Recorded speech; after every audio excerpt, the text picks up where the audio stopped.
Hello, I'm Dr. David Boyd, the United Nations Special Rapporteur on the right to a clean, healthy, and sustainable environment.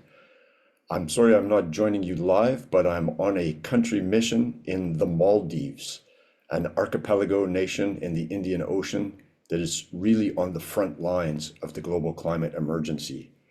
The Maldives is facing an existential threat because of sea level rise, floods, extreme weather events, coastal erosion, salinization of their drinking water, ocean heating, ocean acidification, and other aspects of the climate crisis. And this is having dramatic impacts on people's human rights. The right to food, the right to health, the right to water and sanitation, and of course, the right to a clean, healthy, and sustainable environment. The rights of the child, cultural rights. There is no question that the climate crisis is also a human rights crisis. On my travels as special rapporteur, I have witnessed the extraordinary impacts of the climate crisis upon the lives of people living in already difficult circumstances. These are populations who are vulnerable or marginalized. I think of people in rural Botswana suffering from intense heat, increasing food scarcity, increasing water scarcity, increasing human wildlife conflict. I think of people in Chile who have been in the midst of a drought for more than a decade and are having difficulties getting access to safe and sufficient water. People I met in Portugal who are scarred by their experiences surviving wildfires of unprecedented intensity several years ago. And of course, I traveled to northern Norway where I met with indigenous Sami people whose reindeer are dying. Reindeer are the heart of their economy, the heart of their culture, and changing weather patterns during the winter are leading to the starvation of the Sami's reindeer. So as I said, the climate crisis is a human rights crisis. And we have witnessed over the past 30 years the failure of international environmental law to address this crisis. Since 1992, when nations agreed to the UN Framework Convention on Climate Change, global greenhouse gas emissions have risen by more than 65%. This is truly a striking failure. And so the world's leading scientists, the Intergovernmental Panel on Climate Change, are calling for systemic and transformative changes to all sectors of society. That is a colossal challenge because we have vested interests, powerful businesses, wealthy elites who are making immense profits from the current system and are very resistant to changing it. But if we look back through recent centuries of human experience, we see that systemic and transformative changes are possible. And in many of those situations, human rights have been a critical catalyst. Think of the abolition of slavery, where abolitionists argued for equality and freedom. Think of the women's rights movement. Think of the campaign to end apartheid in South Africa based on human rights. Think of the progress made by persons with disabilities, indigenous peoples, and others in recent years. Human rights are not a silver bullet or a magic solution, but they do have a track record of catalyzing systemic and transformative changes. And that's where we have reason for hope, because in 2021 and 2022 at the Human Rights Council and the General Assembly, the United Nations has recognized for the first time the human right to live in a clean, healthy, and sustainable environment. Of course, this is not a new human right. This human right dates back decades in countries like Slovenia and Portugal. And as of today, 161 nations recognize this right in law, either in their constitutions, their legislation, or in regional human rights treaties. So we know from decades of experience that the right to a healthy environment includes a bundle of procedural elements and a bundle of substantive elements.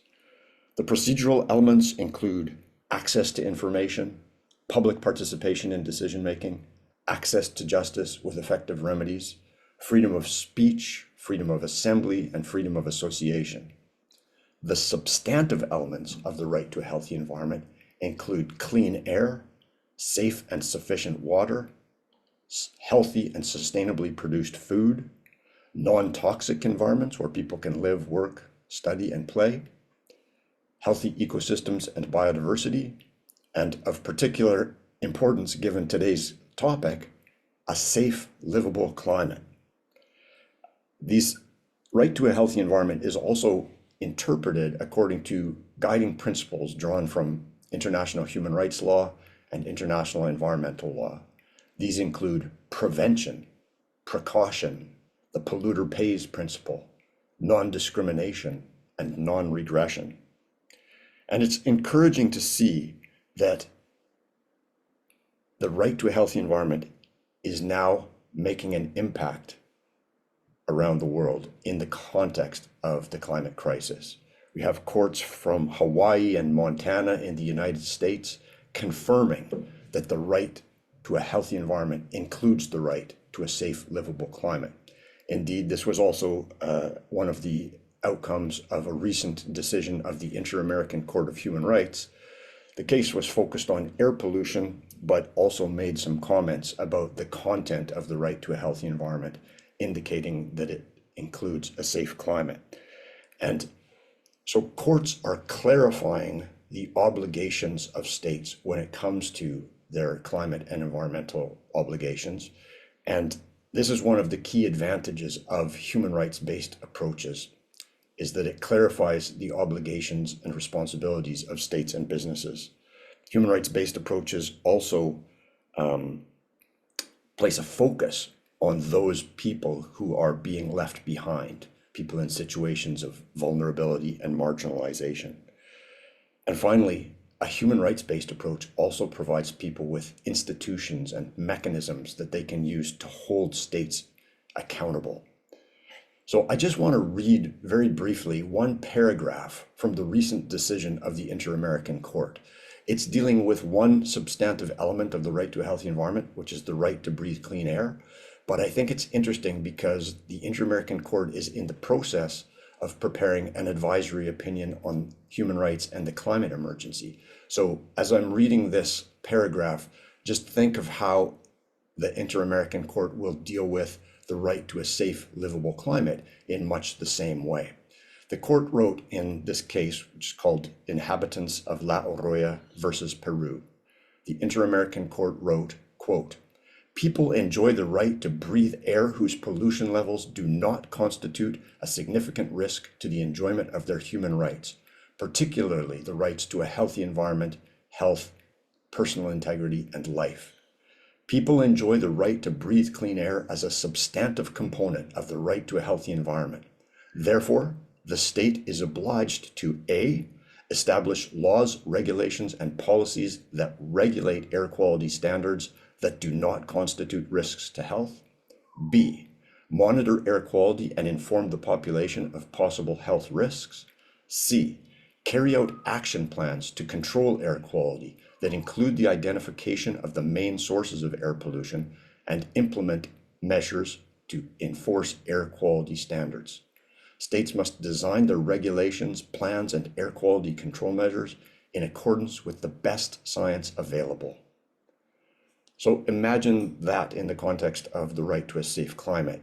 Courts are going to make it clear that states, particularly wealthy, historically and current high-emitting states, such as the United States, Canada, Australia, Japan, European states, those wealthy states have legal obligations to rapidly reduce their greenhouse gas emissions. And that means three things: phasing out fossil fuels as rapidly as possible, ending deforestation, both domestically and in supply chains, as rapidly as possible, and transforming the current industrial agriculture system, moving away from meat-heavy diets to diets that are predominantly plant-based. Those are obligations, not options. And in order to ensure a sustainable and livable future for people in countries like Botswana, Chile, and where I am today, the Maldives, these actions need to be taken with unprecedented urgency. I hope you have a terrific conversation today, and really love the fact that this conference is named after one of my favorite Ernest Hemingway novels, For Whom the Bell Tolls. Thank you all for the work that you are doing, and I look forward to continued cooperation and collaboration. Thank you very much.